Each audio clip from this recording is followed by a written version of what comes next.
नमस्कार, आप देख रहे हैं के न्यूज इंडिया और मैं हूं आपके साथ गरिमा वाजपेयी। के न्यूज के खास कार्यक्रम देवभूमि के दंगल में आप सभी का स्वागत है। देवभूमि के दंगल में आज हम बात करेंगे विपक्ष कर रहा वेट, यूसीसी की बढ़ी डेट।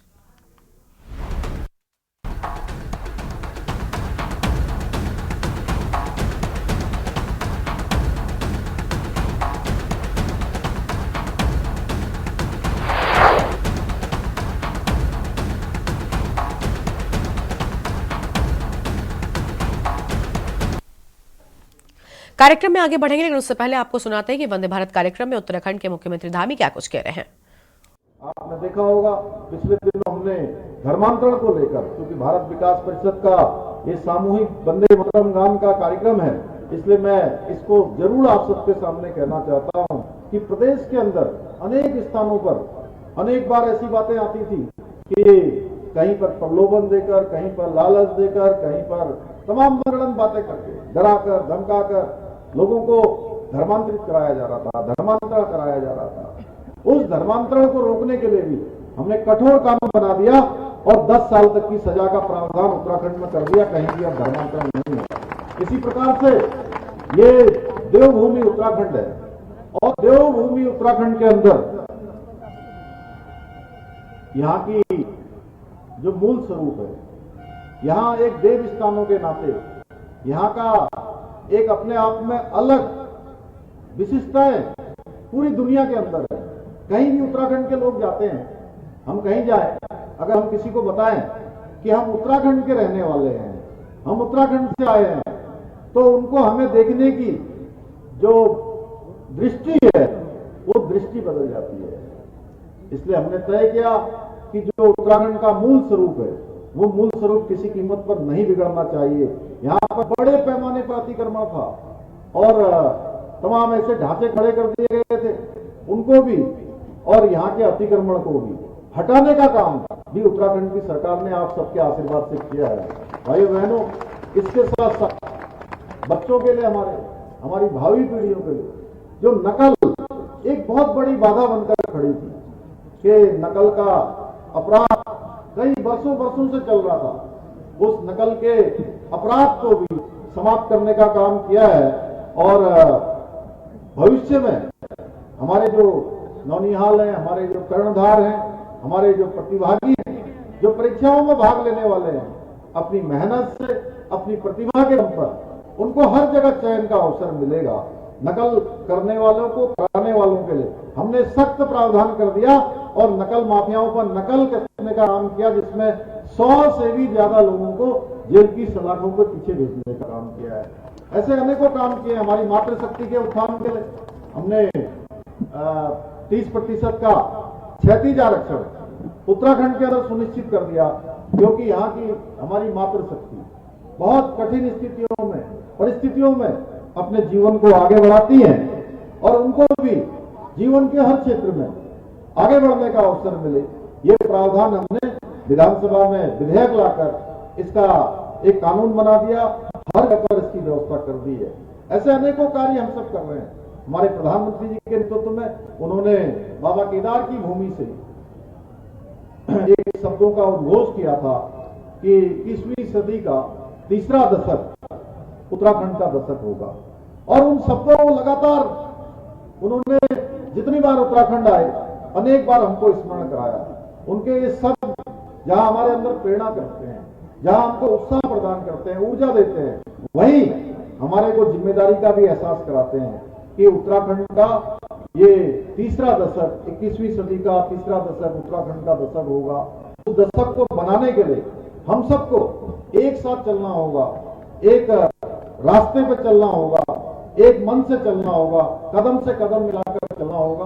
तो निश्चित रूप से जो एक भारत श्रेष्ठ भारत की कल्पना है, जो हमारे प्रधानमंत्री जी ने विकसित भारत का संकल्प लिया है, उस विकसित भारत के संकल्प में हम सब भी उत्तराखंड के लोग, देवभूमि के लोग गिलहरी की तरह अपना योगदान देंगे और निश्चित रूप से आने वाले समय में उत्तराखंड हमारा हिंदुस्तान के श्रेष्ठ राज्यों में शामिल होगा, अग्रणी राज्यों में शामिल होगा, एक राज्य के रूप में स्थापित होगा। उस सब में हम सब की भूमिका होगी। एक बार फिर से मैं आप सभी को अपनी ओर से आज गणतंत्र दिवस के शुभ अवसर और सामूहिक वंदे मातरम गायन प्रतियोगिता जो यहाँ पर प्रत्येक वर्ष भारत विकास परिषद द्वारा की जाती है और हम सबको भी यहाँ सहभागी होने का अवसर प्रदान किया जाता है, उसके लिए आप सबका धन्यवाद करते हुए मैं अपनी बात को समाप्त करता हूँ। बहुत बहुत धन्यवाद।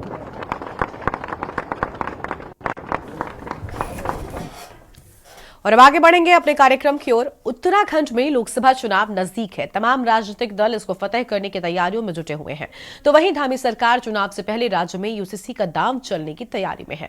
खुद मुख्यमंत्री पुष्कर सिंह धामी ने कहा है कि प्रदेश में जल्द ही समान नागरिक संहिता यानी कि यूसीसी लागू किया जाएगा। सीएम ने कहा कि यूसीसी के लिए गठित विशेषज्ञ समिति ने ड्राफ्ट रिपोर्ट तैयार कर लिया है। ये रिपोर्ट सरकार की जल्द ही मिलने वाली है। ड्राफ्ट रिपोर्ट मिलते ही सरकार इसे लागू करने की दिशा में कार्य करेगी। तो वहीं मुख्यमंत्री के इस ऐलान के बाद विधानसभा सचिवालय ने सत्र की तारीख का भी ऐलान कर दिया है और अधिसूचना के मुताबिक 5 फरवरी को सुबह 11 बजे से सत्र की कार्रवाई शुरू की जाएगी।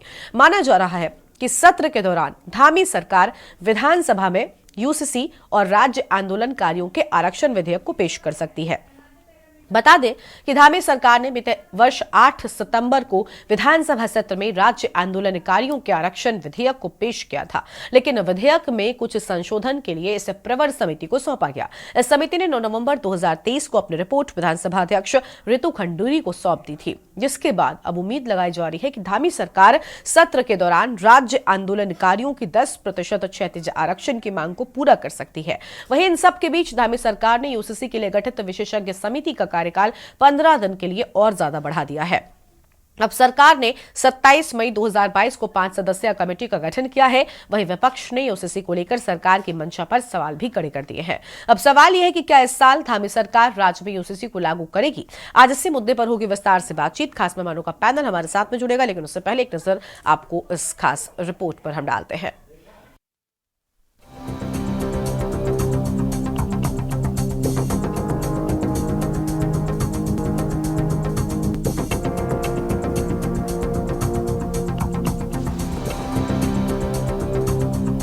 लोकसभा चुनाव से पहले उत्तराखंड की धामी सरकार राज्य में यूसीसी लागू कर सकती है। खुद मुख्यमंत्री पुष्कर सिंह धामी ने इसके संकेत दिए हैं। मुख्यमंत्री पुष्कर सिंह धामी ने कहा है कि प्रदेश में जल्द ही समान नागरिक संहिता यूसीसी लागू किया जाएगा। यूसीसी के लिए गठित विशेषज्ञ समिति ने ड्राफ्ट रिपोर्ट तैयार कर ली है। रिपोर्ट सरकार को मिलते ही इसे लागू किया जाएगा। वहीं मुख्यमंत्री के इस ऐलान के बाद विधानसभा सचिवालय ने सत्र की तारीखों का ऐलान भी कर दिया है। अधिसूचना के मुताबिक 5 फरवरी को सुबह 11 बजे से सत्र की कार्यवाही शुरू की जाएगी। माना जा रहा है कि सत्र के दौरान धामी सरकार विधानसभा में यूसीसी और राज्य आंदोलनकारियों के आरक्षण विधेयक को पेश कर सकती है। वहीं विपक्ष ने बीजेपी पर यूसीसी के बहाने धर्म की राजनीति करने का भी आरोप लगाया है। सबसे पहले तो मैं गणतंत्र दिवस की सभी को बहुत शुभकामनाएं देता हूं, बहुत बधाई देता हूं। ये गणतंत्र दिवस हम सभी के लिए विशेष है। हम सबके जीवन में अभी अभी भगवान राम की जन्मभूमि पर उनकी प्राण प्रतिष्ठा हुई है और हमारे प्रधानमंत्री आदरणीय नरेंद्र मोदी जी के नेतृत्व में फिर से देश के अंदर राम युग आया है। सभी अच्छे काम शुरू हो गए हैं। भगवान सूर्यदेव उत्तरायण में आ गए हैं। उनके उत्तरायण में आते ही देवताओं के दिन आ जाते हैं, अच्छे दिन आ जाते हैं, मंगल दिन आ जाते हैं, जहाँ भगवान राम की प्रतिष्ठा हुई है। वहीं जो आपने कहा है यूसीसी के लिए भी हमारी कमेटी ने अपना काम अंतिम चरण में पहुंचा दिया है। उन्होंने काम कंप्लीट कर लिया है। जल्दी हमको ड्राफ्ट मिलने वाला है। अभी 15 दिनों का कार्यकाल हम लोगों ने यूसीसी कमेटी का बढ़ाया है। कुछ उनको जरूरी औपचारिकताएं पूरी करनी है और वो जैसे ही उनकी औपचारिकताएं पूरी हो जाती हैं हमको ड्राफ्ट मिलेगा और जो प्रक्रिया होती है उस प्रक्रिया के तहत हम आगे बढ़ेंगे यूसीसी को लागू करने की दिशा में। मंत्री जी अभी इसको कई बार बढ़ाएंगे क्योंकि बीजेपी इसको नैरेटिव सेट करने के लिए हथियार के रूप में इस्तेमाल करती है।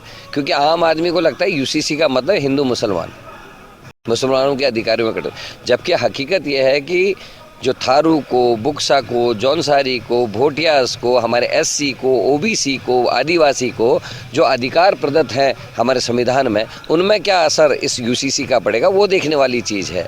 और सरकार अभी तक ड्राफ्ट सामने नहीं ला रही, मसौदा क्या है ये नहीं बता रही, कितना हमारे ओबीसी के अधिकारों में अतिक्रमण होगा, कितना एससी के अधिकारों में अतिक्रमण होगा, कितना जौनसारी भावर हमारे भोटियाओं के उसमें अतिक्रमण होगा, इस बात का जिक्र इसमें कहीं पर नहीं है, न सरकार इसमें कोई उत्तर दे रही है। आपको बता दें कि राज्य सरकार ने यूसीसी के लिए गठित विशेषज्ञ समिति का कार्यकाल 15 दिन के लिए और बढ़ा दिया है। सरकार ने समिति का कार्यकाल चौथी बार बढ़ाया है।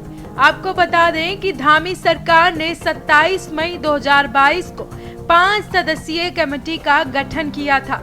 इस समिति को बने हुए 2024 में 2 साल पूरे होने वाले हैं। हालांकि अब तक सरकार को इस समिति ने अब तक यूसीसी का ड्राफ्ट नहीं सौंपा है। माना जा रहा है कि फरवरी के पहले सप्ताह में यूसीसी का ड्राफ्ट सरकार को मिल सकता है। ये भी माना जा रहा है कि सत्र के दौरान धामी सरकार विधानसभा में यूसीसी और राज्य आंदोलनकारियों के आरक्षण विधेयक को पेश कर सकती है। जानकारी के मुताबिक धामी सरकार ने बीते साल 8 सितंबर को विधानसभा सत्र में राज्य आंदोलनकारियों के आरक्षण विधेयक को पेश किया था, लेकिन विधेयक में कुछ संशोधन के लिए इसे प्रवर समिति को सौंपा गया था। इस समिति ने 9 नवंबर 2023 को अपनी रिपोर्ट विधानसभा अध्यक्ष ऋतु खंडूरी को सौंपी थी, जिसके बाद अब उम्मीद लगाई जा रही है कि धामी सरकार सत्र के दौरान राज्य आंदोलनकारियों की 10% क्षैतिज आरक्षण की मांग को पूरा कर सकती है। ये सरकार का ही निर्णय होगा कि वो यूसीसी को कब लाते हैं, लेकिन उत्तराखंड क्रांति दल का मानना है कि इस प्रदेश के जो रहने वाले सुदूर प्रांत क्षेत्र में रहने वाले जो लोग हैं उनको सबसे पहले यूसीसी से पहले इस प्रदेश को मूल निवास और एक सख्त भू कानून की जरूरत है। और उत्तराखंड क्रांति दल हमेशा इस बात को कहता आया है कि यूसीसी बाद में भी लाया जा सकता था, लेकिन सर्वप्रथम जो सबसे बड़ी आज की डेट में अनिवार्यता है इस प्रदेश की, वो है यहाँ के मूल निवास प्रमाण पत्र दोबारा से जारी किए जाएं और एक सख्त भू कानून लाया जाए, ताकि यहाँ की जो बंदरबाट है, यहाँ की जो ज़मीनें हैं उनको बचाया जा सके और यहाँ के जो जवानी है जो बाहर जाके काम करती है उसको यहाँ रोका जा सके, उनको रोजगार दिया जा सके। इसीलिए उत्तराखंड क्रांति दल इसका मांग करता है कि यूसीसी से पहले मूल निवास और सशक्त भू कानून आना चाहिए। जहाँ तक 10% क्षैतिज आरक्षण का विषय है राज्य आंदोलनकारियों का, सरकार बहुत गंभीर है। राज्य के मुख्यमंत्री पुष्कर सिंह धामी जी ने राज्य के आंदोलनकारियों को विश्वास दिलाया है कि उन्हें 10% क्षैतिज आरक्षण दिया जाएगा। विधानसभा ने इसको जो समिति को छोड़ो, जो प्रवर समिति है उसको दिया हुआ है, और विधानसभा में जब वो आएगा तो हम उसको पास करना चाहते हैं। आंदोलनकारियों का जो हक है, अधिकार है 10% क्षैतिज आरक्षण का, उनको मिलना चाहिए। मुख्यमंत्री जी ने कमिटमेंट किया है, निश्चित रूप से उस कमिटमेंट को पूरा करने के लिए सरकार आगे बढ़ रही है। कुल मिलाकर राज्य में एक बार फिर यूसीसी को लेकर सियासत शुरू हो गई है। सरकार एक तरफ जहां यूसीसी को जल्द राज्य में लागू करने का दावा कर रही है, तो वहीं दूसरी ओर पिछले 1.5 साल से ज्यादा का वक्त बीत जाने के बाद भी यूसीसी के लिए गठित समिति अब तक यूसीसी का ड्राफ्ट सरकार को नहीं दे पाई है। ऐसे में समिति की कार्य प्रणाली पर सवाल भी खड़े हो रहे हैं। सवाल ये है कि क्या 5 फरवरी से शुरू हो रहे सत्र में सरकार यूसीसी और राज्य आंदोलनकारियों के क्षैतिज आरक्षण विधेयक को ला पाएगी या नहीं। के न्यूज के लिए उत्तराखंड डेस्क रिपोर्ट। और इसी मुद्दे पर आज करेंगे विस्तार से बातचीत। खास मेहमानों का पैनल हमारे साथ में जुड़ चुका है, उनसे आपको हम परिचय करवाते हैं। हमारे साथ में नवीन पिरशाली साहब हैं, प्रदेश प्रवक्ता हैं भारतीय जनता पार्टी की ओर से। आशीष नौटियाल जी हमारे साथ में हैं, प्रदेश प्रवक्ता हैं कांग्रेस पार्टी की ओर से। इसके साथ ही विपिन खन्ना जी हमारे साथ में हैं, पूर्व प्रदेश प्रवक्ता हैं आम आदमी पार्टी की ओर से। अनिल थपलियाल जी हमारे साथ में हैं, केंद्रीय प्रवक्ता हैं यूकेडी की ओर से। राजेंद्र पंत जी हमारे साथ में हैं, प्रदेश अध्यक्ष हैं आरआरपी की ओर से। आप सभी मेहमानों का बहुत बहुत स्वागत आज की हमारी चर्चा में।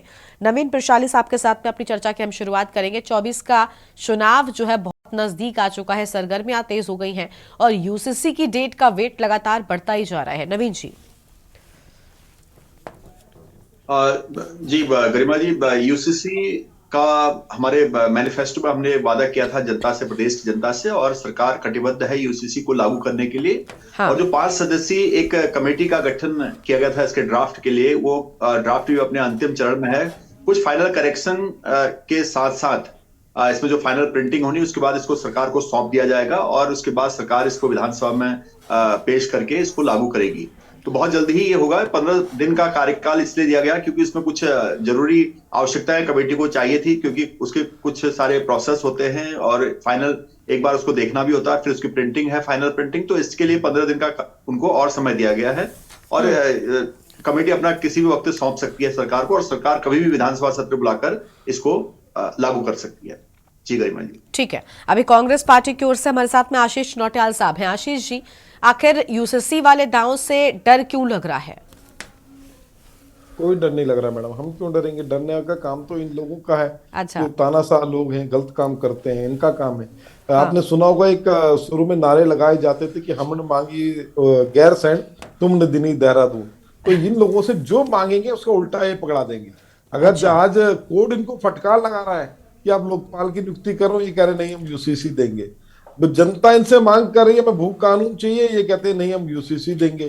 तो ये लोग अलग ही राह पर चलते हैं। जनता से कोई, सरोकारों से कोई लेना देना नहीं है। अरे जनता की भावनाओं को समझो। जनता ने जब रोजगार मांगने के लिए युवा इकट्ठे हुए तो इन्होंने उन पर डंडे बरसाने का काम किया। जब हम लोग भू कानून के लिए, कितनी बड़ी रैली आप देखें, देहरादून के अंदर कितनी बड़ी रैली निकली और यहाँ पर हल्द्वानी के अंदर कितनी बड़ी रैली निकली, पर इन्होंने उस पर गौर नहीं किया अभी तक। और आप ये देखें यूसीसी के लिए कितने आंदोलन हुए। अगर आप यूसीसी बना रहे हैं, यूसीसी लाना चाह रहे हैं, तो कितने लोगों ने कितनी रैलियां निकाली, कितने आंदोलन हुए। किसने बोला आपको कि हमें यूसीसी चाहिए, नहीं तो हम रह नहीं पाएंगे? तो ये लोग यूसीसी के नाम पर सिर्फ दिखावा और इसके अलावा कुछ नहीं। आप देखिए, मेरे ख्याल में 5-6 महीने पहले से हम डिबेट कर रहे हैं कि यूसीसी लागू होने वाला है, हो गया। और धामी धाकड़ धामी जिंदाबाद नारे लग गए थे सब कुछ। इन्होंने धाकड़ धामी के बड़े प्रचार प्रसार शुरू कर दिए थे। आप हाँ। रैलियां निकाल दी इन लोगों ने। आज बताएं, यूसीसी अभी तक नहीं आया। और यूसीसी आने के बाद आपको क्या लगता है, विधानसभा पटल में आने के बाद वो पास हो गया? उसके बाद तो उस पर असली में देखा जाएगा कि इस यूसीसी के अंदर क्या क्या कलाकारियां करी हुई है, किसका अहित हो रहा है, किसका हित हो रहा है। फिर विपक्ष बोलेगा, उसमें बातें होंगी। तो यूसीसी कानून सिर्फ और सिर्फ भारतीय जनता पार्टी का जुमला है, इसके अलावा कुछ नहीं।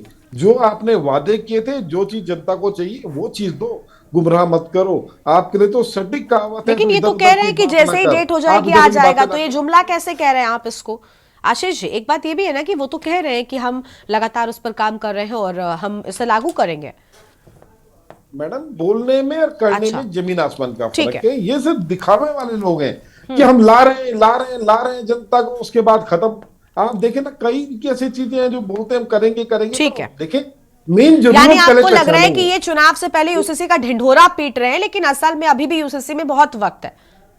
अभी हमारे माननीय ठीक अध्यक्ष है। जी ने बताया कि जनता को लग रहा है कि खाली ये हिंदू मुसलमानों के बीच के लिए कुछ है। अच्छा। सेम चीज है मैडम, जनता को जो यही लग रहा है कि ये उनके लिए कुछ ऐसा बन रहा है, इसमें 2-3 शादियां मना हो जाएंगी। अरे सिर्फ शादियों के लिए लाओगे क्या? देश और राज्य का विकास भी देखो। और हाँ। आपको जो फटकार लगी है कोर्ट से, नहीं, उसका उस पे वो तो देखो कि जनता आपने लोकपाल का यूसीसी किया, को कितना उस पे समझ बात पाई, ये करो। एक अलग की चीज हो गई। ठीक है सर, आपके पास लौटेंगे। हमारे साथ में अनिल थपलियाल जी भी हैं, उनके पास जाते हैं। अनिल जी, ये जुमला है या फिर ढिंढोरा है? और यूसीसी पर बीजेपी की असल उस मकसद है यूसीसी को लेकर क्या है भला? जी गरिमा जी, भारतीय जनता पार्टी का करनी और कथनी में जमीन आसमान का फर्क है। हाँ। यूसीसी को लेकर थोड़ा सा प्रकाश डालूंगा मैं। 27 मई 2022 को इन्होंने 5 सदस्य के गठन किया था। 30 को ये कॉन्फ्रेंस करते हैं जून में। उसके बाद इन्होंने, जब इनसे निर्णय नहीं लिया गया कि उसमें कुछ संशोधन करना है, तो 14 जुलाई तक जनता से प्रस्ताव मांगेगी। फिर उसका कार्यकाल और बढ़ाएगा, 28 जुलाई किया गया। यानी 2 वर्ष पूर्ण हो चुके हैं और जून से हम भी चिल्ला रहे हैं। और जैसे कि अभी नौटियाल जी ने कहा कि लगातार हम बोल रहे हैं कि यूसीसी देर होने का बहुत मेन कारण क्या है कि उसमें आदिवासी ये केवल हिंदू मुस्लिम का ही झगड़ा नहीं है, आदिवासियों का भी बहुत बड़ा पंगा इसमें पड़ेगा। कई जातियां हैं, ये हिंदू मुस्लिम का नहीं है, कई जातियां हैं। रहा सवाल उत्तराखंड में यूसीसी लागू करने का, तो जैसे मैंने कहा, करनी और कथनी में इनका जमीन आसमान का फर्क है। आज भी माननीय मुख्यमंत्री ने अपनी घोषणा में कहा है कि जल्द ही हम 5 फरवरी को इनका सत्र भी है, विधानसभा सत्र भी है, और सत्र के दौरान इसको पेश किया जाएगा और उसके बाद ये लागू किया जाएगा। 30% जो आरक्षण महिलाओं को दिया जाना, वो भी घोषणा की गई है। इसके बाद 10% क्षैतिज आरक्षण जो आंदोलनकारी हैं हमारे उत्तराखंड के, उनको भी दिया जाएगा। तो ये एक साथ सब ऐसा क्यों, एक ये सत्र के दौरान ही क्यों हो रहा है? क्योंकि सत्र तो 5 फरवरी को है ना। सत्र और यूसीसी, क्षैतिज आरक्षण, इन तीनों चीजों में थोड़ा कैलकुलेशन कीजिए आप थोड़ा जोर लगाने की जरूरत है। मुझे लगता है ये जुमला है, और 2024 का जो चुनाव है, हाँ, इसको बोलते समय पीरियड कम है। अब 2018 में जब सरकार आई थी तो माननीय मुख्यमंत्री जो वर्तमान है, इन्होंने ही घोषणा की थी अपने चुनाव पत्र में, एक चुनाव का हिस्सा 2014 में तो इनसे लेकर और 2019 तक इनका चुनाव का एक हिस्सा रहा है, ये घोषणा का एक हिस्सा रहा है ये यूसीसी। आज तक भी ये पूर्ण नहीं हो पाया। तो इससे साफ जाहिर होता है कि कुछ न कुछ है इसमें, कुछ पेच है। अच्छा, एक बहुत बड़ी बात इसमें जो दिखने को मिली है और जो कहा है इन्होंने, तमाम इलेक्ट्रॉनिक और प्रिंट मीडिया में इनके मुख्यमंत्री ने कहा है कि ड्राफ्ट तो तैयार है, हमारे पास आ चुका है, लेकिन वो हिंदी अनुवाद नहीं हो पाया। अच्छा, अब हिंदी अनुवाद किस भाषा में था? वो मतलब फारसी में था, गढ़वाली, क्या नाम है अपना, जापानी में था, या विदेशी भाषा में, किस भाषा में था जो हिंदी अनुवाद नहीं हुआ उसका? या अंग्रेजी में था? समझ में आता ना? यानी आप क्लियर स्पष्टीकरण नहीं कर रहे हैं। यानी 5 सदस्यीय कमेटी आप बना रहे हैं, फिर तोड़ रहे हैं, फिर कार्यकाल बढ़ा रहे हैं, फिर तोड़ रहे हैं। तो इस कहीं ना कहीं इस रवैये के चलते ही, इनके इस रवैये के चलते ही आप लोगों की ओर से मौका मिल रहा है सवाल उठा पाने का इस मौके, इस पूरे मुद्दे पर आगे विस्तार से बातचीत करेंगे। फिलहाल एक छोटे से ब्रेक के लिए यहाँ पर रुक रहे हैं, जल्द लौटेंगे। ब्रेक के बाद देवभूमि के दंगल में आप सभी का स्वागत है। हम बात कर रहे हैं यूसीसी को लेकर। खास मेहमानों का पैनल हमारे साथ में लगातार बना हुआ है। अपनी चर्चा की एक बार फिर से शुरुआत करते हैं विपिन खन्ना जी के साथ में। विपिन जी हमारे साथ में आम आदमी पार्टी की ओर से पूर्व प्रदेश प्रवक्ता है। विपिन जी, बहुत स्वागत आपका के न्यूज इंडिया पर। विपिन जी, यूसीसी का दिखावा कर रही है बीजेपी, या फिर जो रवैया यूसीसी के लिए है, एक के बाद एक तारीखें आना, कार्यकाल समिति का लगातार बढ़ते जाना, ये आपको क्या नजर आ रहा है? क्या सिर्फ और सिर्फ ढिंढोरा पीटा जा रहा है? देखिए गरिमा जी, ये मात्र ढोल पीटने वाली बात है, क्योंकि हाँ। यूसीसी के नाम को लेकर जो प्रयोग भारतीय जनता पार्टी उत्तराखंड में करने का प्रयास कर रही है, क्योंकि देखिए हाँ। हम इस विषय पे कई डिबेट कर चुके हैं, लगभग मैं समझता हूँ साल भर से लगातार इस विषय पे डिबेट चल रही है, और हम लगातार ये कह रहे हैं कि भारतीय जनता पार्टी यूसीसी लागू कभी करेगी ही नहीं। उसका कारण भी मैं बता देता हूं। अब इन्होंने 15 दिन का टाइम लिया है, जो प्रवर समिति है उसको 15 दिन का टाइम दिया है, और 16वें दिन इन्होंने सत्र रख दिया है कि हम 16वें दिन इसको विधानसभा के पटल पे रख देंगे। हाँ। आप मुझे बताइए, 15 दिन बाद जब ये समिति रिपोर्ट पेश करेगी सरकार को, क्या सरकार बिना उस रिपोर्ट की कमियां और खूबियां परखे सदन के पटल पे रख देगी? कहीं यूसीसी का हाल वैसा ही, क्योंकि भारतीय जनता पार्टी को अच्छी तरह से पता है कि सदन के पटल पर रखते ही पूरे उत्तराखंड को यह पता लगने वाला है कि इस रिपोर्ट में ऐसा क्या है, क्योंकि अब तक इन्होंने किसी को बताया नहीं, कोई श्वेत पत्र इन्होंने जारी नहीं किया। देखिए, और दूसरी बात यह है कि यूसीसी का ढिढोरा जो ये पीट रहे हैं, हमें यह समझ में आज तक नहीं आया कि यूसीसी के लिए उत्तराखंड में किसने मांग करी। उत्तराखंड में भू कानून की मांग है, उत्तराखंड में लोकायुक्त की मांग है, उत्तराखंड में रोजगार की मांग है, उत्तराखंड में राजधानी की मांग है, उत्तराखंड में पानी और जवानी को बचाने की मांग है। तो उत्तराखंड में जब यूसीसी की किसी ने डिमांड ही नहीं करी, तो भारतीय जनता पार्टी क्यों ढिंढोरा पीट रही है? क्या यूसीसी लागू करने के बाद उत्तराखंड के युवा को रोजगार मिल जाएगा? क्या उत्तराखंड की महिला शक्ति को सुरक्षा मिल जाएगी? क्या उत्तराखंड में रोजगार बढ़ जाएगा या उत्तराखंड में भ्रष्टाचार खत्म हो जाएगा? ऐसा कौन सा उत्तराखंड का मुद्दा है जो यूसीसी लागू करने से खत्म हो जाएगा? हमारा स्पष्ट सवाल है। और जो ये उत्तराखंड, जो माननीय मुख्यमंत्री जी बार बार यूसीसी का ढोल पीट रहे हैं, इन्हें अच्छी तरह से पता है फरवरी में जब ये सत्र रखेंगे और यूसीसी अगर परवर समिति ने दे दिया, अभी भी कोई गारंटी नहीं है कि परवर समिति इनको 15 दिन में वो, क्योंकि जो 1.5 साल में नहीं कर पाए वो 15 दिन में कैसे कर देंगे, इसमें भी अभी डाउट है। चलिए अगर दे भी दिया तो उसी दिन लागू तो नहीं होगा। ये केवल और केवल उत्तराखंड यूसीसी के नाम पर उत्तराखंड में प्रयोग करने का प्रयास भारतीय जनता पार्टी का है। उत्तराखंड को प्रयोगशाला के रूप में ये लोग इस्तेमाल करना चाहते हैं यूसीसी को। और मैंने पहले ही कहा था, क्योंकि केंद्र का विषय है, यूसीसी लागू अगर करे तो केंद्र करे, पूरे देश में लागू करे। ये एक प्रदेश का मामला नहीं है, ये पूरे देश का मामला है। क्योंकि 2014 से हम लोग सुन रहे हैं, जब से भारतीय जनता पार्टी की सरकार केंद्र में आई है, कि हम यूसीसी लागू करेंगे। भाई केंद्र सरकार, आपकी 10 साल शासन करते हुए केंद्र सरकार को हो गया है भारतीय जनता पार्टी के, आज तक आप यूसीसी लागू क्यों नहीं कर पाए?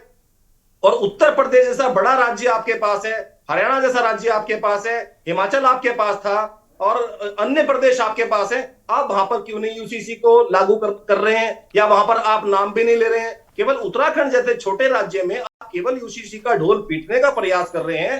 ये केवल और केवल प्रयोगशाला है। अगर इस यूसीसी के नाम पर अगर फायदा हो गया तो बड़े प्रदेश को होगा, और नुकसान हुआ तो केवल उत्तराखंड तक ये सीमित रहेगा, बाहर नहीं जा पाएगा। ये केवल और केवल एक शगुफा छोड़ा गया है, केवल 2024 की तैयारी है गरिमा जी, और इससे ज्यादा कुछ नहीं। ठीक है, ठीक है। 2024 की तैयारी के लिए एक शगुफा है जो हर बार रह रहकर बीजेपी की ओर से छोड़ा जाता है। राजेंद्र पंत जी है प्रदेश अध्यक्ष आरआरपी की ओर से। राजेंद्र जी, बहुत स्वागत आपका के न्यूज इंडिया पर। क्या लग रहा है आपको, बीजेपी शगुफा छोड़ती है, और क्यों आखिर उसको लगता है कि अभी यही एक कड़ी है जिस पर वो अटकी हुई है? क्योंकि रह रहकर इसी मुद्दे पर चर्चा शुरू हो जाती है। बहुत तेज चर्चा थी कि जनवरी में विशेष सत्र भी बुलाया जा सकता है, लेकिन ऐसा नहीं हुआ। गरिमा जी, आपके समस्त दर्शकों को, आपको और पैनल में बैठे हुए सम्मानित लोगों को सबसे पहले गणतंत्र दिवस की बहुत बहुत हार्दिक बधाई एवं शुभकामनाएं। जी, आपको भी। गरिमा जी, मैं तो ये कहूंगा कि ये जो समितियां बन रही हैं उत्तराखंड प्रदेश में, मुझे ऐसा लगता है कि ये उत्तराखंड प्रदेश ट्रायल हो चुका है भारतीय जनता पार्टी की, और इससे पहले की जो पूर्ववर्ती सरकारें रही वो भी ट्रायल ही करती आई है। बात रहती है यूसीसी की। यूसीसी में तब कोई कमेंट किया जाएगा जब यूसीसी के अंदर आने वाले कानून के बारे में पता चले। यहाँ भारतीय जनता पार्टी के प्रवक्ता बैठे हैं, उन्हीं को अभी पता नहीं है कि इस कानून के अंदर क्या क्या होगा, क्या कानून आएगा, किसके बात होगी। क्योंकि यहाँ पे सबसे बड़ी बात है, कुमाऊं मंडल में थारू और गढ़वाल मंडल में जौनसार के लिए क्या ला रहे हैं। बात ये हिंदू मुस्लिम का नहीं है। ये अगर हिंदू मुस्लिम में बरगलाया जा रहा है तो इसका मतलब यह है कि जनता को कहीं न कहीं चुनाव में झोंकने का कार्य किया जा रहा है। अगर सरकार की मंशा साफ है, उत्तराखंड में कोई भी ऐसा व्यक्ति नहीं होगा, इस पैनल में मेरे हिसाब से सारे पार्टी के लोग बैठे हुए हैं, कोई भी विरोध नहीं करेंगे। लेकिन सबसे बड़ी बात ये हो जाती है कि क्या कहते हैं, यूसीसी में जब कानून ही पता नहीं तो हम क्या कमेंट करें। और मैं ये कहूंगा कि भारतीय जनता पार्टी, देखो मैं पिछली बार भी आपको कहता आया हूं कि भूख कानून के दिन इनकी मोदी है ना रैली ने इनको मतलब बिल्कुल ये नेगेटिव हुई है जनता इनके खिलाफ में। हाँ। अभी उत्तराखंड में भूख कानून की बहुत बड़ी मांग है, मूल निवास को लागू कराने की मांग है। ये नहीं कि मूल निवास, माननीय मुख्यमंत्री जी ने बोल दिया कि अब यहाँ पे मूल निवास वालों के साथ कार्य किया जाएगा, या मूल निवासियों को, जो मूल निवास बने हुए हैं उनको लागू कर दिया जाएगा। मूल निवास के अंदर आने वाले कानून लागू होंगे? क्या 70% उत्तराखंड वासियों को रोजगार मिलेगा? क्या उत्तराखंड के लिए, लोगों के लिए जैसे पहले आता था समूह ग की भर्तियों में कि वह उत्तराखंड का मूल निवासी होना चाहिए, क्या वह फिर से शुरू होगा? ये सबसे बड़ी चीजें हैं, ये बड़े मुद्दे हैं। भू कानून में जो पहले चलता आया था कि पहाड़ की जमीनें नहीं बिकेंगी, मैदानी क्षेत्र में इतना बिकेगा, जो क्षेत्रफल तय था, ये स्पष्ट करने की जरूरत है। पहले सत्ता पार्टी ये स्पष्ट करे, ये काम करे, उसके बाद मुझे ऐसा लगता है कि यूसीसी में हम कोई कमेंट कर पाएंगे। यहाँ पे पैनल में बैठे हुए कोई भी व्यक्ति यूसीसी के लिए क्या बोलेंगे? हाँ, हमें पता है कि यूसीसी के अंडर आता क्या है, लेकिन कानून तो बनाया ही नहीं है। वो कमेटी क्या फाइनल है कि वो कमेटी यूसीसी को इनके विधानसभा सत्र में दे देगी। और वैसे 10% क्षैतिज आरक्षण को पिछले 1 साल से बरगलाया जा रहा है। 1 साल पहले माननीय मुख्यमंत्री जी से मैं स्वयं मिलने गया था राज्य निर्माण सेनानियों के 10% क्षैतिज आरक्षण के लिए, और आज तक वो क्षैतिज आरक्षण लागू नहीं हुआ। तो इसमें मुझे ऐसा लगता है कि हमारे पास कुछ बोलने के लिए नहीं है। और अगर ये नहीं करते तो हाँ, जनता तक इस संदेश को सभी विपक्ष को पहुंचाना चाहिए कि सरकार खाली समितियां बना करके इसको रोक दे रही है, काम नहीं कर रही है। ये खाली चुनावी माहौल है, चुनावी माहौल को बनाने के लिए किया जा रहा है। अगर लागू करते हैं तो बहुत अच्छी बात है, हम सरकार का समर्थन ठीक है। करेंगे। अब जवाब ले लेते हैं, जवाब ले लेते हैं नवीन जी से। नवीन जी, पहले चर्चा यूसीसी को लेकर इस बात पर होती थी कि यूसीसी से दिक्कत क्या है। सभी विपक्षी दलों ने एक वक्त ऐसा आया जब ये कहा कि हमें यूसीसी से दिक्कत नहीं है, हमें दिक्कत इस बात से है कि उत्तराखंड की मूल समस्याओं को दरकिनार कर चर्चा यूसीसी पर की जा रही है, ध्यान सरकार का यूसीसी पर है, डिबेट इन चीजों पर आकर रुक जाया करती थी। अब एक खुले तौर पर सभी कह रहे हैं कि हमें यूसीसी से कोई दिक्कत नहीं है, लेकिन आपकी ओर से जो यूसीसी पर बहुत सारी बातें हो रही थी, वो जो ढीला रवैया हम कहेंगे, अगर आपको लाना है आप लाइए ना, आप बार बार शिगुफा छोड़ते हैं, आप रह रहकर उस मुद्दे को उठाते हैं, आपको ऐसा लगता है कि वही एक पत्ता बचा है आपके पास जो आप समझ नहीं पा रहे हैं कि हम कब खोलें। देखिए गरिमा जी, यूसीसी के बारे में भ्रांतियां तो विपक्षी फैला रहे हैं। आप देखते हैं कि संविधान के आर्टिकल 44 में साफ कहा गया है कि राज्यों को अपने नागरिकों को समान अधिकार और समान कानून देने की कोशिश करनी चाहिए, प्रयास करनी चाहिए। और उसी आर्टिकल के तहत हमारे मुख्यमंत्री, माननीय मुख्यमंत्री जी अगर प्रयास कर रहे हैं तो विपक्ष को तकलीफ हो रही है। आप देखिए, पिछली बार उन्होंने पिछले चुनाव में घोषणा की थी, अभी चुनाव को कितना टाइम हुआ और हम उसके फाइनल ड्राफ्ट में पहुंच गए हैं। तो सरकार इतने बड़े मुद्दे पर सारे पहलुओं पर उसमें विचार करना पड़ता है। 5 सदस्यीय कमेटी बनाई है, वो उस पर रिसर्च करती है, उसके बाद फाइनल ड्राफ्ट बनता है। अभी भी उनको थोड़ा सा उसमें समय चाहिए था, उसके लिए 15 दिन उनको और दिए गए हैं। हमें तो अगर हमें ड्राफ्ट आज सौंप दे तो हम तो आज उसको अगले सत्र में उसमें ले आए। जब भी माननीय मुख्यमंत्री जी ने ये कहा कि ड्राफ्ट सौंपते ही सत्र बुलाया जाएगा और उसमें लागू कर दिया जाएगा। और दिक्कत यहाँ पर यह है कि आप उसको, विपक्ष उसको दोहरे चरित्र से देख रहा है। एक तो वो बोल रहा है कि हिंदू मुस्लिम इसको सीधा एजेंडा बना रहा है, दूसरा हमारे यहाँ जो विभिन्न अलग अलग संस्कृति रहती है उन पर कुठाराघात समझ रहा है। यहाँ पर ऐसा नहीं, जब देश एक है तो कानून भी एक होना चाहिए। पहले तो प्रथम नहीं, तो देश को उस कानून से दिक्कत क्या है? देश ने उस कानून को लेकर कोई विरोध ही नहीं किया ना सर। आप बार बार मैंने कहा ना कि पहले चर्चा इस बात पर आकर रुक जाया करती थी कि यूसीसी से दिक्कत क्यों है। अब विपक्ष खुलकर कहता है कि हमें यूसीसी से कोई दिक्कत नहीं है। डिबेट्स यहाँ पर आ जाया करती थी कि भाई यूसीसी से दिक्कत नहीं है, लेकिन बात सिर्फ यूसीसी पर क्यों? क्या आपको नहीं लगता कि मूल निवास, भू कानून, पलायन, बेरोजगारी, इन सारी चीजों की जरूरत पहले थी? क्या उन पर पहले चर्चा नहीं होनी चाहिए थी? दिक्कत इस बात की थी कि आपने उन सबको दरकिनार किया, आप सारा ध्यान यूसीसी पर दे बैठे, लेकिन अब तो फिर भी समर्थन कर रहे हैं। तब आपकी ओर से यूसीसी में इतनी देरी क्यों हो रही है? आपको लाना है तो आप लाइए ना सर। गरिमा जी, आप देखिए, ये केवल बात यूसीसी की नहीं हो रही, बात उत्तराखंड के सर्वांगीण विकास की हो रही है। यहाँ ग्लोबल समिट होता है तो यूसीसी की बात भी होती है, भू कानून की बात भी हुई है, और भू कानून के लिए भी समिति बनाई गई है। और तब तक जब तक भू कानून नहीं आ जाता, ड्राफ्ट नहीं आता, सरकार ने उसमें कृषि और जो सर कितनी बार जो आपने समिति बनाई, इसको कितनी बार इसका कार्यकाल बढ़ाया जा चुका, आप बताइए। देखिए, मैंने कहा ना गरिमा जी की कोई भी जब बड़ा प्रोजेक्ट होता है तो उसमें एक आप जो समिति बनाई जाती है उस समिति पर निर्भर करता है वो कब तक अपनी रिपोर्ट देती है। वो समिति एक स्वतंत्र बॉडी बनाई जाती है। समिति को जो समस्याएं फेस आती है ग्राउंड पर, उसकी जो इनपुट लेते हुए, और उसमें कोई दाव पेच होता है उस पर फिर वो विचार, उस पर समाधान होता है, उसको कैसे ड्राफ्ट किया जाएगा, उसका कैसे समाधान निकाला जाता है। ये कोई ड्राफ्ट नहीं है कि सरकार को एक चिट्ठी लिखना, एक ड्राफ्ट नहीं है। ये ड्राफ्ट एक कानून है, और वो कानून भविष्य और हमेशा सदियों के लिए कानून है। अगर उसमें कोई दाव पेच आ जाता, कोई खामी आ जाती, तो फिर उसका खामियाजा भुगतना पड़ता है। इसलिए वो कमेटी बार बार उसका चिंतन करती है, जहां पर दिक्कतें आती है उसको रिवाइज किया जाता है, उसको उस हिसाब से किया जाता है। इसलिए समितियां टाइम लेती हैं। समितियां को कोई दिक्कत नहीं, क्योंकि हर एक समिति अपना काम बहुत ईमानदारी से करती है, क्योंकि समिति के लिए भी एक गौरव का क्षण होता है कि कोई वो ड्राफ्ट कर रहे हैं। और जो ये ड्राफ्ट कमेटी है, इनके लिए भी अगर यूसीसी लागू होता है तो एक गर्व की बात होती है। आप उत्तराखंड में यूसीसी को लागू करने के लिए फला कमेटी ने अपनी सिफारिश दी थी, अपना ड्राफ्ट दिया था। तो हर समाज के हर व्यक्ति को एक समाज के योगदान देने के लिए एक मौका मिलता है, और हर व्यक्ति उस मौके का बहुत बखूबी से अपना पालन करता है। लेकिन मैंने कहा कि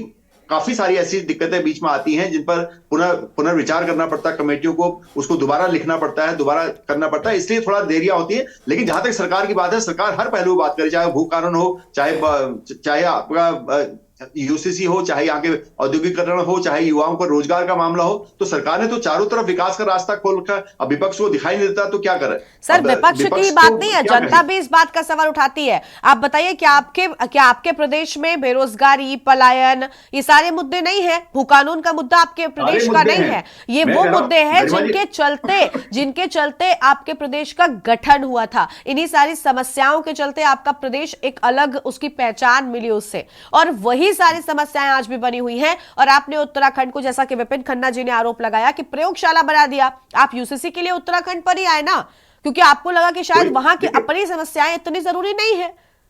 तो हमें, आप ये देखिए, उत्तराखंड तो हर चीज में आगे आ रहा है ना। उत्तराखंड का तो सौभाग्य है कि कोई अगर अच्छी चीज यहाँ पर लागू होती है तो सही है, हमें उसी बिल्कुल से क्या बिल्कुल, दिक्कत है? बहुत अच्छी बात है, बहुत अच्छी बात है, हमारी बहुत अच्छी बात है।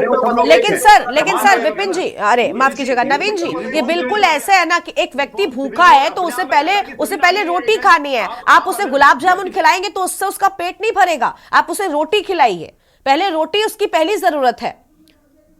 नहीं, देखो, रोटी के लिए तो बात हो रही है, अगर खाली रोटी की बात होगी और मुख्य समस्याएं जो प्रमुख चीजें हैं उनका इलाज पहले होना चाहिए था। यूसीसी से किसी को दिक्कत नहीं है, समय कम है, समय बहुत बीत चुका है, बहुत सारे मुद्दों पर समाधान होता है, इसलिए साइमल्टेनियसली पैरेलल गवर्नमेंट सारे मुद्दों पर काम कर रही है। उत्तराखंड के मुख्यमंत्री जी ने कई बार कहा राज्य सर्वोपरि है और शहीदों के सपनों का उत्तराखंड हमने बनाना है, 2025 तक हमने लक्ष्य अग्रणी राज्य का बनाया है। तो एक मुद्दे पर काम करके नहीं हुआ, सरकार सभी मुद्दों पर काम कर रही है और सरकार काम करते हुए दिखाई दे रही है, उत्तराखंड की जनता को दिखाई दी, इसलिए सरकार रिपीट भी हुई है। और आप देखेंगे कि बहुत जल्दी इन सारी समस्याओं पर सरकार अपना फैसला सुनाएगी। यूसीसी भी लागू होगा, भू कानून भी लागू होगा, मूल निवास भी लागू होगा और सारी समस्याएं जड़ से खत्म होगी। और ये समस्याएं जड़ से अगर कोई खत्म कर सकता है, भारतीय जनता पार्टी की सरकार कर सकती है। जब इस प्रदेश को भारतीय जनता पार्टी की सरकार बना सकती है तो यहाँ की समस्याओं को भी वही समाधान कर सकती है। इसलिए जनता ने उम्मीद करके दोबारा सरकार को चुना है।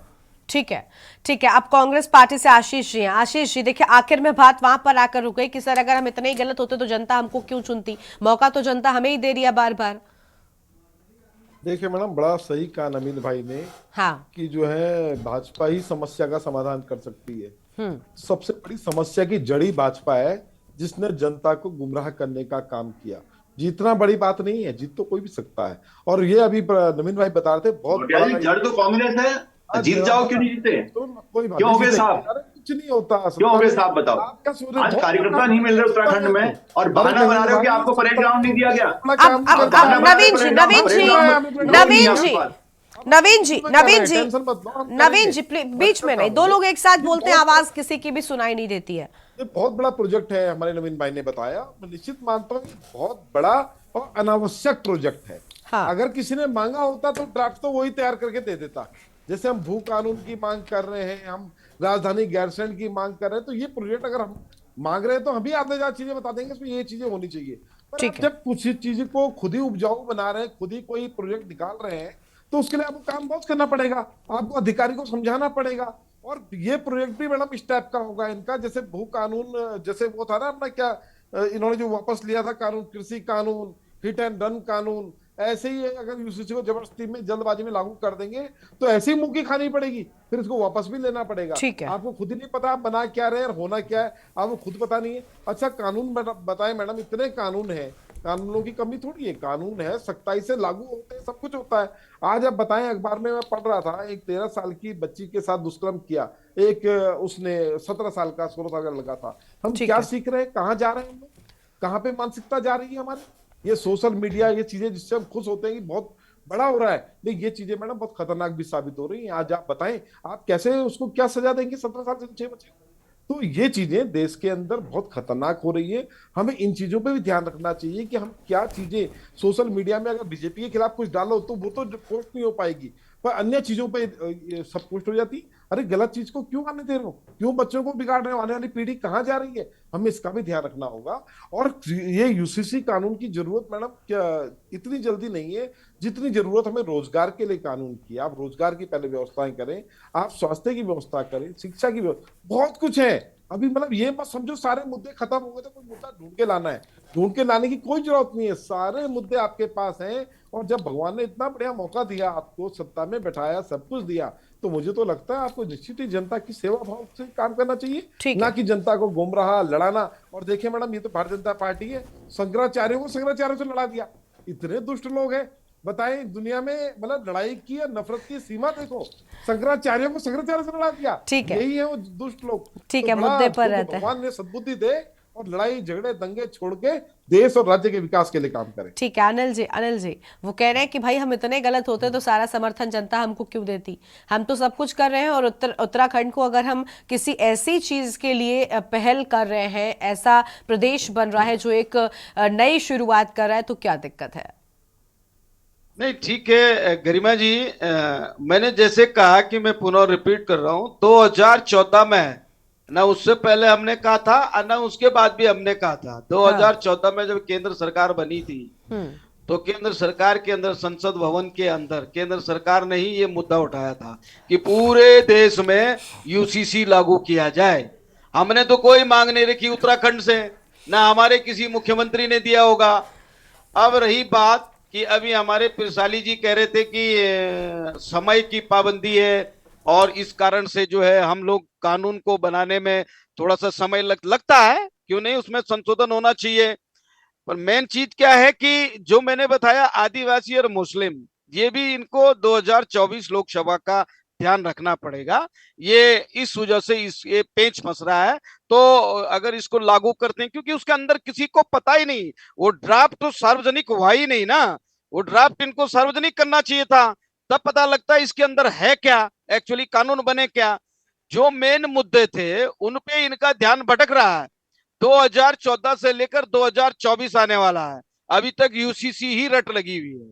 ज्वलनशील मुद्दे इनके पास उत्तराखंड में जो है, वो जो परसों लड़ाई हुई 24 दिसंबर को, इतना बड़ा जन सैलाब मैदान में आया, पूरा उत्तराखंड, ठीक है, कुमाऊं, गढ़वाल, पूरा शहर, कस्बा, संगठन, पार्टियां, सब लोग लेकर के आए। भू कानून, मूल निवास 1950, गैरसैंण अस्थायी राजधानी, स्वास्थ्य व्यवस्था बिल्कुल दयनीय है, शिक्षा तो क्या बोले, पर्यटन पे कोई ठोस नीति तैयार की हो। 5-7 साल की सरकार हो गई है, डबल इंजन की सरकार है। महिला सशक्तिकरण पे क्या कदम उठाए इन्होंने। अब पलायन को लेकर के, पलायन पर अभी तक अंकुश नहीं लगा है। 200-250 लोग पर डे हमारे जो है पहाड़ से पलायन हो रहे हैं। आप ये बताइए, आपदा पे क्या ठोस नीति। इतनी बड़ी आपदा जोशीमठ की रही, उसके बाद चमोली रही, उसके बाद पिथौरागढ़ रही। तो इनको उन चीजों पे ध्यान देना चाहिए जिनसे जनता इनका समर्थन करे। मैं अंत में यही कहना चाहूंगा कि 2024 में 5 सीटों पे दावा तब ठोक सकते हैं ये, क्योंकि सांसद यदि कहीं बाहर से ले आए, ऐसा संविधान में लिखा होगा कि यहां लड़ जाएं, तो वोटर भी कहीं बाहर से ले आए कि 5 सीटों पे कब्जा हो जाए। जब जनता यहाँ की, सांसद यहाँ का, तो क्षेत्र सांसद के क्षेत्र में कितना कार्य ये देखा जाएगा, क्या क्या मूलभूत सुविधाओं पे काम हुआ ये देखा जाएगा। ठीक है, तो लेकिन बात तो ये है ना कि क्या या तो विपक्षी इस बात में नाकामयाब हो रहे हैं कि वो अपनी बात आम जनता तक ठीक तरीके से नहीं पहुंचा पाते, क्योंकि सर इसमें कोई दो राय नहीं, आप भी स्वीकार करेंगे, क्योंकि जो जो जनता का निकल कर आता है मूड, वो यही कहता है कि उनको क्या चाहिए आपके सामने है, और उस पर हम या आप कोई सवाल नहीं उठा सकता। नहीं, देखिए, विपक्ष अपना मजबूती से काम कर रहा है। हाँ। विपक्ष इन मुद्दों को लेके जा रहा है। मैंने कहा ना, 2014 में उत्तराखंड जनता पार्टी, अपना भारतीय जनता पार्टी पे पूर्ण विश्वास था। हाँ। केंद्र में सारे संपूर्ण भारतवर्ष का हाँ। विश्वास पर समर्थन मिला था। 2019 में जब फिर पुनः इनके लोकसभा चुनाव हुए तो उस समय इनके पास मुद्दे थे। अब वही मुद्दे खत्म हो चुके हैं और रिपीटेशन हो रहा है। तो आप जनता इसको स्वीकार करेगी नहीं, क्योंकि देख चुकी है। 67 मुद्दे तो खत्म कर दिया भाजपा ने, समाधान कर दिया उनका, अब तो और याद कर रही जनता। नहीं नवीन जी ये कहना गलत है कि मुद्दे खत्म कर दिए, मुद्दे आज भी जस के तस बरकरार है। क्या नहीं, ये कहना गलत है। उंगलियों पर गिना दिए जाएंगे आपको मुद्दे आपको ऐसे ही गिना दिए जाएंगे और आपको स्वीकार करना पड़ेगा कि अभी भी जस के तस बने हुए हैं। 5 सालों में सरकार ने गरिमा जी काम तो किया है ना। अभी यूपीडी खुद कह रही थी कि मुद्दे थे इनके पास, अब नहीं है मुद्दे, तो हमने उस मुद्दों का समाधान कर दिया। मुद्दे नहीं है और जो मुद्दे हैं तो उनका समाधान और हो। मैंने चुनाव की बात की कि 67 और 57 ठीक है अंतर रहा, तय कर चुका है। जो राम को लाए हैं उनको सत्ता में दोबारा लाएंगे, ये तो देश तय कर चुका है सर। लेकिन इसका मतलब यही नहीं है ना नवीन जी कहाँ लेकर जा रहे हैं आप चर्चा को। नवीन जी ये कैसी बात कर रहे हैं आप, चर्चा को कहाँ लेकर जा रहे हैं। मतलब जब कुछ ना सवाल मिले तो राम के नाम पर शुरू हो जाइए बस। जाती ना विपक्ष से, उन्हें राग क्या छेड़ा। जब कुछ ना मिले तो राम के नाम पर शुरू। राम का नाम उन्होंने नहीं लिया, राम का नाम आप लेकर आए सर। राजनीतिक मुद्दे पर चर्चा हो रही है, जो आम जनता के जमीनी मुद्दे हैं उन पर चर्चा कर रहे हैं। राम को बीच में मत लाइए। अभी कांग्रेस ने क्या कहा, आपने कांग्रेस से टोका नहीं। कांग्रेस ने कहा कि भारतीय जनता पार्टी ने शंकराचार्य को आपस में लड़ा दिया। कांग्रेस ने कैसे कह दिया? ये इफ्तार प्रेमी नहीं तो ये सर, इफ्तार शंकराचार्यों प्रेमी की लोग तुलना प्रभु राम से कर देंगे? शंकराचार्यों की- शंकराचार्यों की तुलना प्रभु राम से कर देंगे? और किसी शख्स की तुलना क्या प्रभु राम से कर सकते हैं? राम के नाम पर नहीं, क्यों आप बात मुद्दे- कर रहे हैं? मैं तो नहीं, मुद्दों की बात कर रही हूँ ना। इन्होंने क्या यूसीसी पर कहा? बात करिए, बेरोजगारी, पलायन, जितना उत्तराखंड का मुद्दा है सब पर बात करिए। ये क्या बात होती है? मैं ये गरिमा जी नहीं, गरिमा जी यहाँ पर कांग्रेस के प्रवक्ता ने बोला कि इन्होंने हमारे नहीं शंकराचार्य नहीं, को ठीक बोला है, आप कह रहे हैं जो राम को लाए हैं, आप राम को लाए, ठीक है, राम को लाने वाला कोई नहीं हो सकता, ठीक है। और पहली बात ये कि यूसीसी पर बात करिए, राम के नाम पर बात मत करिए। टीवी चैनल पर पोल लगा लीजिए, आप अपने टीवी चैनल पर इसका पोल कर दीजिए, जनता आपको पोल कर सर देगी, आप हमको उसके मत हिसाब बताइए, से नवीन बहस जी, उस पर हो नवीन जी आप हमें मत बताइए हमें क्या करना है। पहली बात आप मुद्दों पर बात करिए, ठीक है। वो जनता डिसाइड कर लेगी कि जनता किसको लाना चाहती है। नवीन जी, वो जनता का काम है, वो जनता डिसाइड करेगी कि वो किसको लाना चाहती है।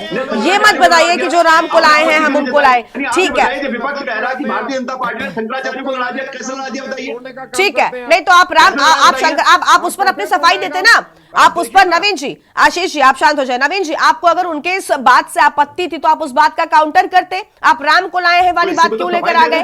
आप कह रहे हैं सारे मुद्दों का समाधान हो गया। कौन से मुद्दे का समाधान हो गया सर? पलायन खत्म हो गया आपके प्रदेश से? आप मूल निवास की समस्या आपने खत्म कर दी? हमने काफी मुद्दों का समाधान किया, हमने 370 का समाधान किया, हमने राम मंदिर का समाधान किया। सर ठीक है, हाँ, बस आप केंद्रीय मुद्दे मत गिनाइए। आप नवीन जी केंद्रीय मुद्दे मत गिनाइए, आप उत्तराखंड की बात करिए। ये उत्तराखंड की डिबेट हो रही है। उत्तराखंड में कोई ऐसा मुद्दा नहीं है जिसका संपूर्ण समाधान हो गया हो। ये वो प्रदेश है जिसके पास स्थायी राजधानी तक नहीं, और आप कह रहे हैं कि हमने राम मंदिर बना दिया और हमने 370 हटा दिया। केंद्र की उपलब्धियां मत गिनाइए, हो गया, ठीक है, अपने फेलियर को, ठीक है। अब वक्त की कमी, अपनी चर्चा को हमें यहाँ पर रोकना पड़ रहा है। आप सभी मेहमानों का बहुत शुक्रिया हमारे साथ जुड़ने के लिए और बातचीत करने के लिए। तो धामी का प्लान, यूसीसी का होगा ऐलान, लेकिन आखिर कब होगा इसका इंतजार विपक्ष भी कर रहा है। और विपक्ष का कहना है कि बीजेपी या सत्ता पक्ष रहकर यूसीसी का शिगुफा छोड़ता रहता है और इस पर काम नहीं हो रहा है। ये बड़ा आरोप विपक्ष की ओर से सत्ता पक्ष पर लगाया जा रहा है। देवभूमि के दंगल में आज इतना ही। आप देखते रहिए के न्यूज़ इंडिया। नमस्कार।